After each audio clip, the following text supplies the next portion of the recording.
No público. Com certeza. Eu queria só dizer duas ou três coisas sobre o debate que estamos aqui a ter. Eu primeiro tinha ficado com uma ideia que estávamos todos de acordo, quando todos nós reconhecemos que afinal não há funcionários públicos a mais, que afinal não pagamos mais aos funcionários públicos do que o que se paga na Europa em termos de percentagem no PIB.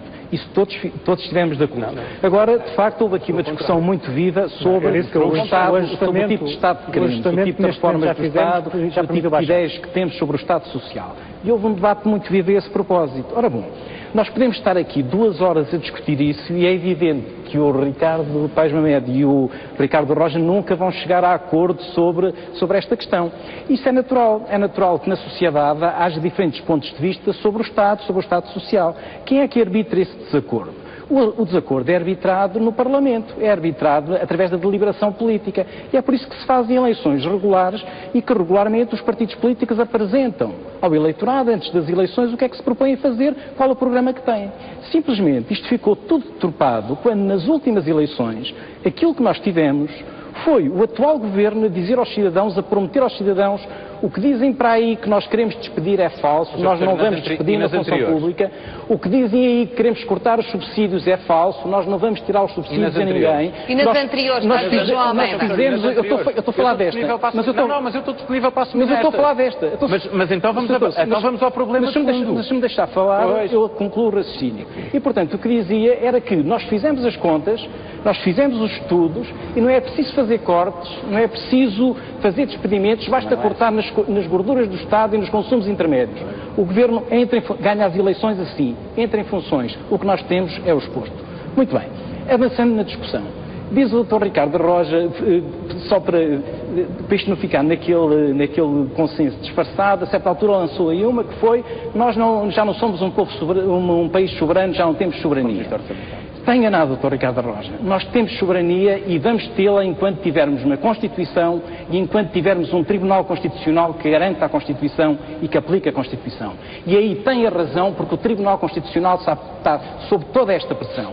E uma pressão inadmissível da parte do Governo, da parte da Comissão Europeia, da parte do FMI, e é mais uma razão para nós defendermos a nossa soberania e defendermos o nosso Tribunal Constitucional. Porque, ao contrário daquilo que o Dr. João Almeida disse, o nosso Tribunal Constitucional não é nada diferente daquilo que acontece em todos os Estados de direito democrático. O Supremo Tribunal, o Conselho de Estado em França é igual ao nosso Tribunal Constitucional? Dr. João Almeida, o seu professor sabe melhor que eu. Exato, eu vou-lhe responder, se me der a oportunidade. Compare, por exemplo, com o Conselho de Estado. Se me der a oportunidade, então vou-lhe responder.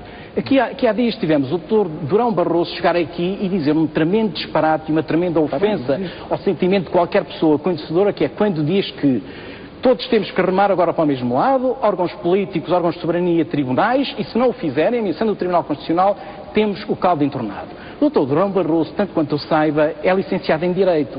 E, portanto, dizer uma coisa destas... É verdade. Ele foi licenciou-se em Direito. Na Universidade de Lisboa. Sim, mas numa altura, Fátima, foi numa altura em que, porventura, o princípio da separação de poderes não era muito popular na Faculdade de Direito de Lisboa. Então é provável... Se calhar para todos, não foi só para ele. Sim, e, portanto, é provável que ele não saiba. Mas o Dr. João Almeida já não é dessa geração. Não. O Dr. João Almeida já deve ter tido algumas aulas sobre o princípio da separação de poderes, a não ser que tenha faltado às aulas.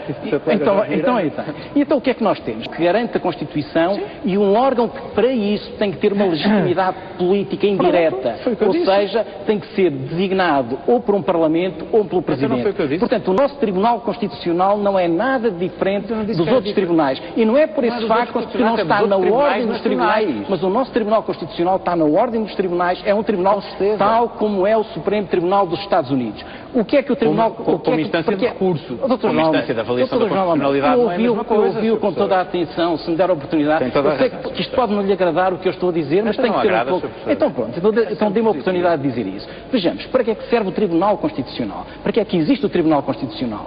Não existe para, ao contrário do que dizia hoje um Conselheiro de Estado, e o Presidente da República lá sabe os conselheiros de Estado que escolhe, dizia ele que o Tribunal Constitucional não pode ser um conjunto de sacerdotes, é um órgão político, tem que atuar em conjunto com os órgãos políticos. Dr. Vítor Bento, numa entrevista que deu hoje. Exatamente o contrário. O Tribunal Constitucional existe aqui ou em qualquer parte do mundo. Estou a dizer para ele. Existe aqui ou em qualquer parte do mundo para complicar a vida aos governos, para limitar os governos. É para isso que existem as Constituições. As Constituições só existem para isso. Ou seja, nós arbitramos o nosso desacordo nos Parlamentos, através da discussão política, mas há certos princípios, certas garantias que estão na Constituição e que não estão ao dispor das maiorias políticas. E por isso dizemos que o Tribunal Constitucional é contra-maioritário e que as Constituições são contra-maioritárias. Porquê? Porque retiram às maiorias políticas, retiram aos governos a possibilidade de decidir sobre aquilo que querem. Não.